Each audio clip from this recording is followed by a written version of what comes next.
युग में भी, कली युग में भी इनकी कृपा बिन कोई इंसान चलता नहीं है।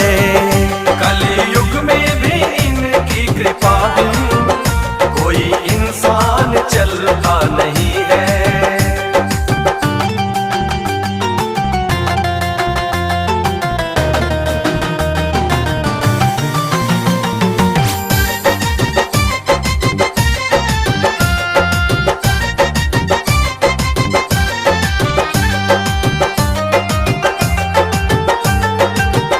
कला कौशल से अपने बनाए विश्वकर्मा जी सोने की लंका।